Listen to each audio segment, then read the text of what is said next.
guys! For today's video ay samahan nyo kaming mag-free dive dito sa isa sa mga marine sanctuary sa Siquijor, ang Tulapos Marine Sanctuary. So popular nga pala itong sanctuary nito dahil dito makikita yung mga school of barracudas at meron din iba't ibang klaseng sharks. So tara, tignan natin yung kanilang price and bayad sa mga tour guides and amenities. By the way, kasama nga pala ito doon sa aming tour na package na rin. So, inihatid kami dito. Ito yung first destination namin pagdating agad ng Siquijor. Ayan. So, ito yung kanilang mga guidelines.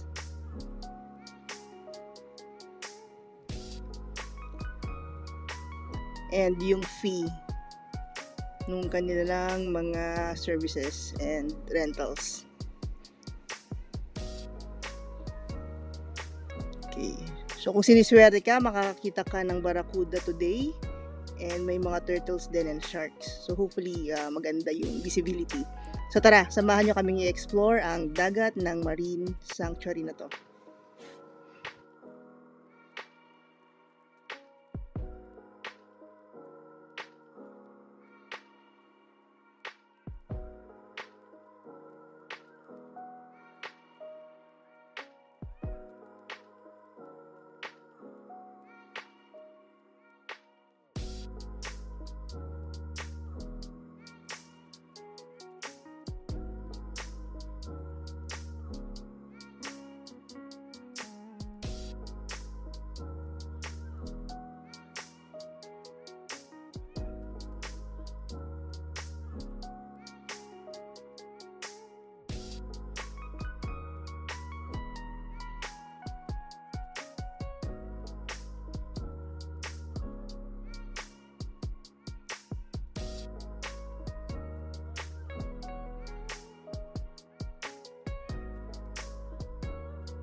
So after namin mag-free dive around Tulapos Marine Sanctuary in about 1 to 2 hours ay umahon na kami and ito yung bumungad sa amin. Low tide na guys. Ang ganda, ang linaw ng tubig.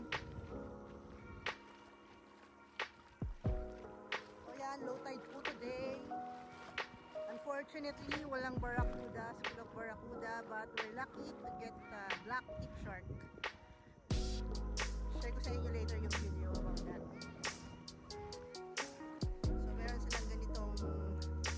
Instagrammable swing dito. Ito nga pala guys yung nakita naming black tip shark. So medyo nakakatakot lang nung una, pero sabi ng mga guide namin hindi naman daw siya aggressive. So ayan, napaka majestic ng movements niya sa ilalim. Ang ganda guys.